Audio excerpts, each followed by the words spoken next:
So we just finished the official Rugby World Cup podcast, and look who's popped in to see us. It's amazing who you find in Marseille, isn't it, Jason Fox, former Marine and Sergeant at the Special Forces. Welcome to Philippe Saint-André's third property in Montpellier. It's very nice. We're very lucky. It's the only reason Hugo comes to see us. Are you out here as a fan? I'm out here as I am, yeah. I'm out here as a fan of rugby. Yeah, in fact, you are a huge fan of rugby. Yeah, I love it. I love it. Did you were at the game last night? England, I was. Argentina. Tell us everything. Have we got enough time? Oh, it was amazing. I mean, the atmosphere. I went into town in the port earlier on in the day, and the atmosphere was buzzing. It was mental. It was awesome. Lots of English about. There was a lot of English, yeah. And Argentinians as well, I think. There was a fair few, yeah. I think it was. I mean, I'd have said it was a lot like a home game for England. It felt that way. The noise in the stadium when we eventually got there. It looked like that on telly, to be fair. Yeah, there was a lot of support. Sweet Chariot. Yeah, that got belted out a few times. Would you have been part of that, Foxy? I threw in a couple of words, yeah. Yeah. No, the first two words. The first two words. I got amongst the national anthem. Love the anthem. The anthems have been a bit different, haven't they? Yeah. This year, was that a good atmosphere? Did you enjoy that bit? Yeah, it was amazing. It was really good atmosphere. I'll tell you what, I went to the. I was being very, very lucky, and I've never been to a World Cup before, so it's been a baptism of fire. But I went to the opening game, and when the French were belting out their national anthem, that was pretty special, to be honest. There was the atmosphere there was big. I think I saw you on your social media celebrating with some of the world's most famous faces. You had Idris Elba, David Beckham, and then Gordon Smart. You got to meet Gordon Smart, the A-lister of A-listers. Yeah, hung out with Gordon for a couple of days. He's always good fun. Is it true that you queued for a picture with David Beckham? It's untrue. Oh. I didn't get a picture of Bex. No. Unfortunately. Idris, you had a selfie with Idris. You did have a picture. You had a selfie with Idris, Beckham and Gordon, probably because Gordon organised it. No, I wasn't in that. Oh, you weren't in that? No. Did I just imagine that? Where were you at that point? Were you taking the photo? Yeah, exactly. I wasn't of the right level to join in that photograph. The toilet at that point. Yeah, Gordon. So your first World Cup rugby match was in Paris Friday for France, New Zealand. Yeah. What a start that must have been. I know, it was amazing. I feel really lucky to have been able to go to that. It was bonkers. It wasn't what I expected though, as in game wise. I thought the Kiwis were gonna deliver a little bit more than they did. But still good. The script was written, wasn't it, for that in some ways? Yeah. With the build-up. How much rugby do you like? You're a proper fan? Are you a rugby nose? How much do you know? I'm not a nose. I don't know the intricate details of tactics and game plans and all that sort of thing, but I do love it. I mean, I enjoyed playing it, but I was never any good. I was going to say, did you play back in the day? Well, I played. in the military, you play. Yeah. You play for you can play for your unit against other units. It normally just turns into a massive brawl, or it did back in the day. I'm sure they're a lot more sensible now. But, but it's a physical game, isn't it? A good way to get rid of emotion and physicality. It's a good way to vent. Yeah, it is absolutely. What position were you? Second row, just. Oh, second. Well, I don't.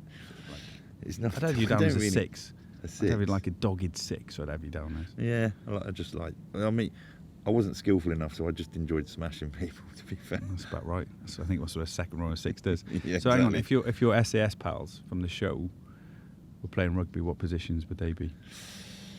I feel like Billy, back in his day, would have been a winger. He's quite quick. Or maybe a 9 because he'd have been full of chat and annoying. Yeah, that's true. Yeah, like a chatty 9. He's very good at needle. Yeah. He's very good at so that's a fair point. All right, 9 or a winger, that's fine. Who else have we got? Chris is probably, again, he's an angry little person, so I don't know. A little open side flanker. Yeah, exactly. Yeah, he's quite small for it, but I think he's got the aggression. And the American dude, I mean, they're not that great at rugby, I don't think. Can I say that? Well, I mean, it's fact as it stands at the moment, isn't it? Although they should be the best rugby nation in the world, really, shouldn't they? When you think about it, the physicality and the boys that come through the sort of the NFL drafts, yeah. But yeah, Rudy, he loves his wrestling, so he's that's part of rugby training these days, isn't it? Yeah, exactly, and he's good at it. You know, he picks up a lot of flack, old Rudy, but you wouldn't want to mess with him. No. When you were walking through town in Marseille to the England game last night, how were you feeling as an England fan? Were you confident or nervous about that game? I don't want to say I was nervous, because I want to always remain positive and behind the lads. But I was nervous, yeah, because ultimately the build-up hadn't been, as far as being a fan goes, it wasn't great. You know, because you always want to see them win.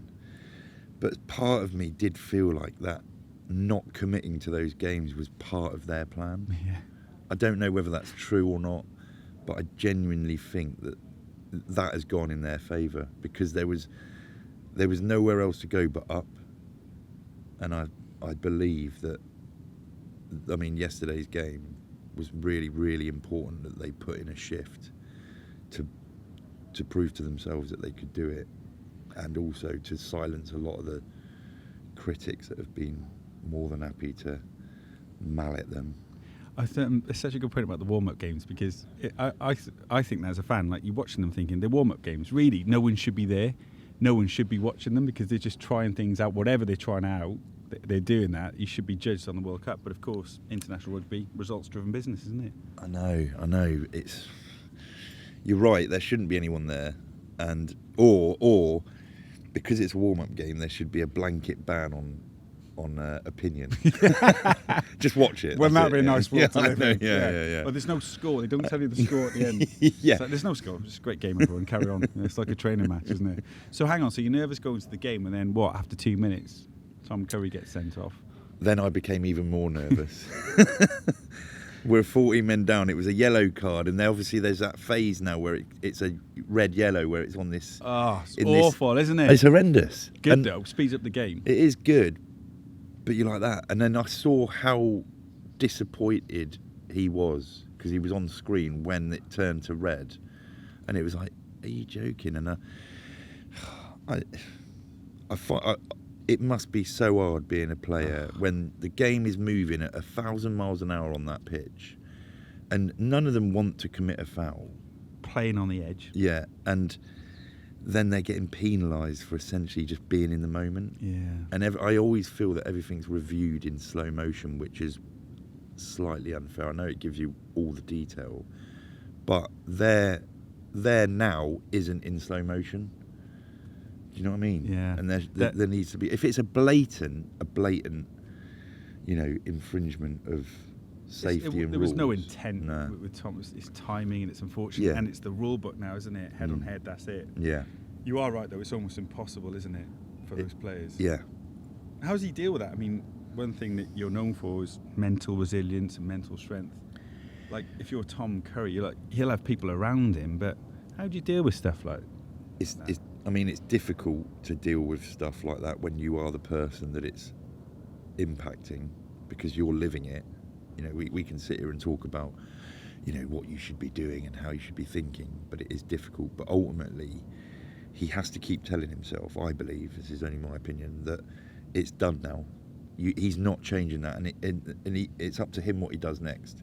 He either dwells on it and allows it to affect him, and he lets that emotion take charge, or he reflects on it in a way that he learns from what's happened, and then he looks forward about when he's next engaging, and he's looking forward to proving to people that he's got over it and he's bounced back, and he just turns what he's going through now into a positive instead of a negative.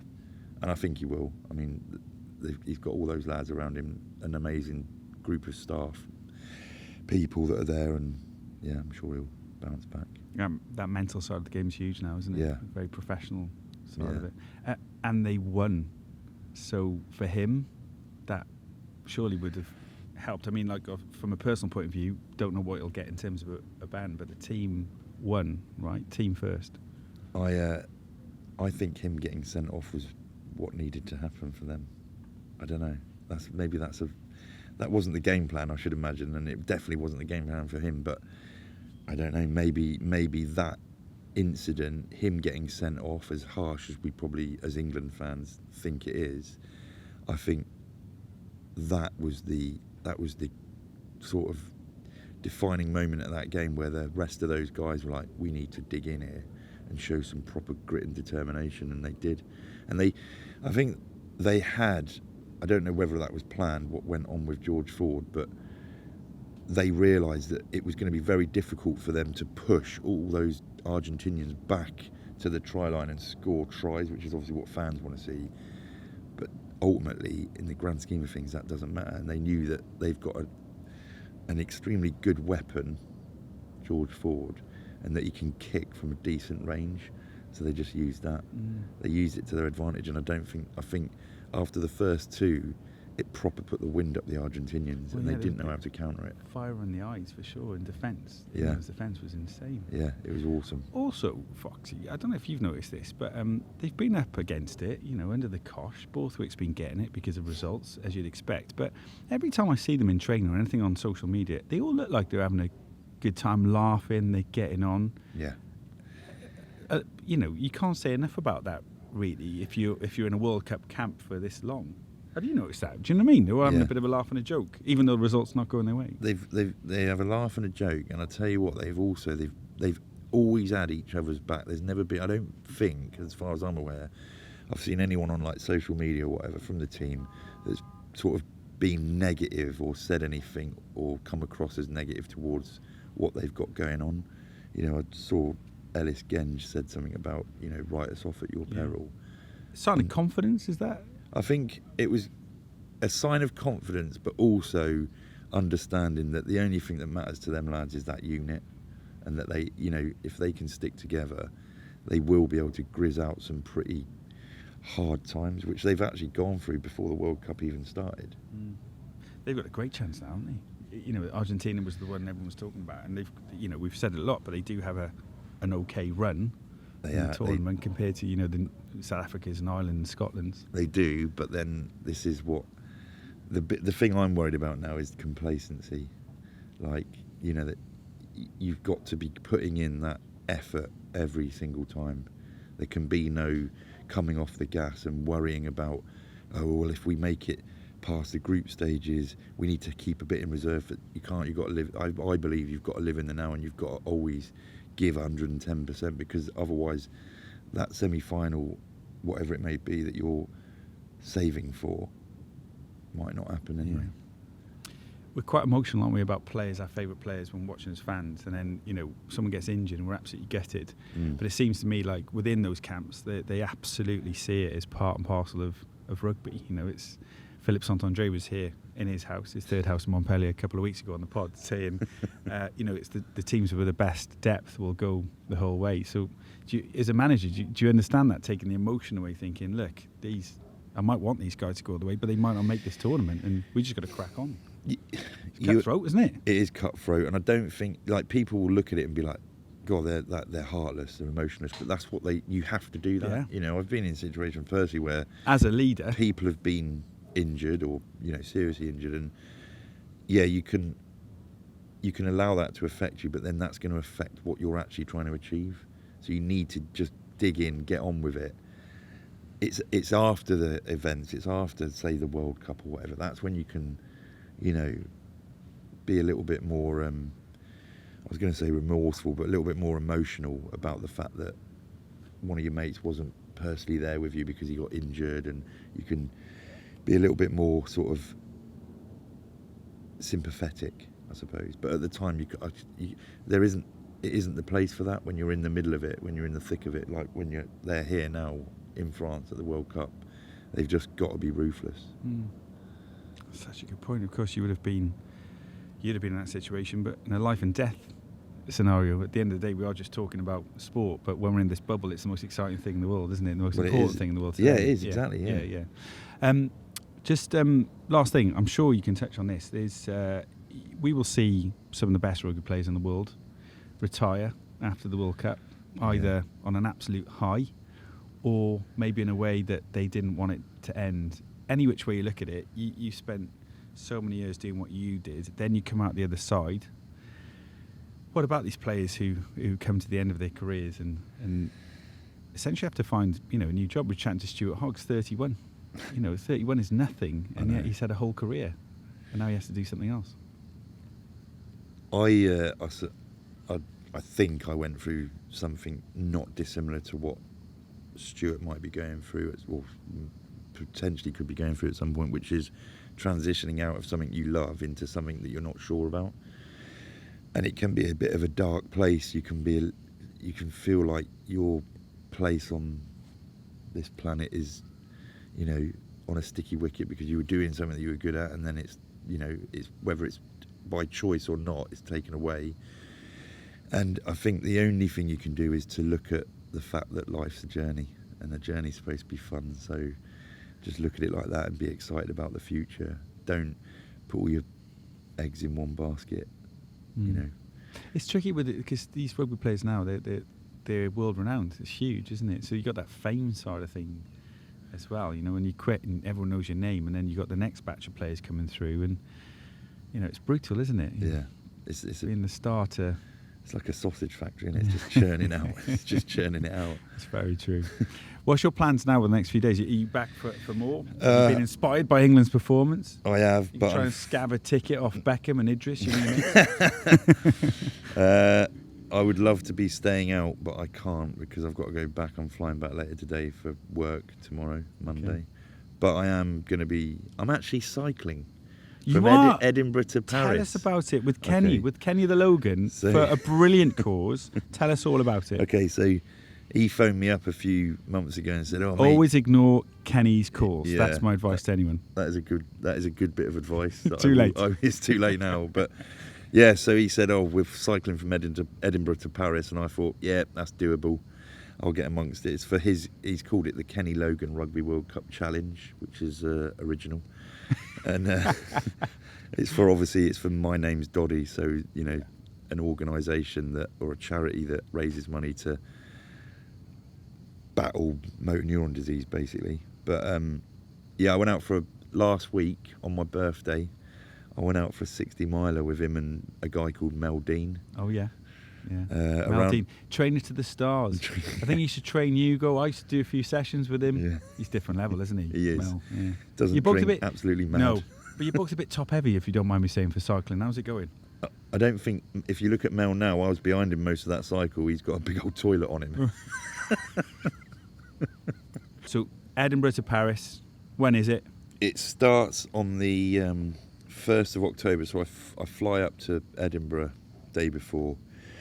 Then we set off, and what we're actually doing is we're delivering, apparently, the ball for the Ireland-Scotland game in Paris. So I'll get to see another game, at least. And who will win that game? The Scottish haven't opened up yet, have they? So it's going to be a difficult one to call. For you, I know. I am going to be very boring and go with Ireland because they are on fire. That's not boring. Well, they have been on fire. There's some great games which are really difficult to call, aren't they? And someone was talking the other day about what's an upset these days. Like we haven't seen Wales-Fiji yet, but Fiji beat Wales. Scotland beats Africa later. Fiji are probably feeling pretty good about themselves after. All right. After England, Foxy, but obviously bad enough. Why would you? I'd be nothing but nice to you. I'm trying to build up the. Go on, build the tension. Build the tension. No, I just want to win. There's jeopardy. I'm like in Wales camp. I just want to win. Wales should take something away from the England win and believe in themselves and know that you can come here to a World Cup having had a bad run of form but still pull it out the bag. It's a great place to finish. I feel better now. Thanks, Foxy. Okay. I always feel better after chatting to you. Lovely to see you. Nice to see you. Thanks for inviting me to this unbelievable gaff. Thanks, Philippe Saint-Andre. Yeah, thanks, Phil. I love what he's done with the place. It's really nice. Yeah. Should we jump in the pool? Yeah.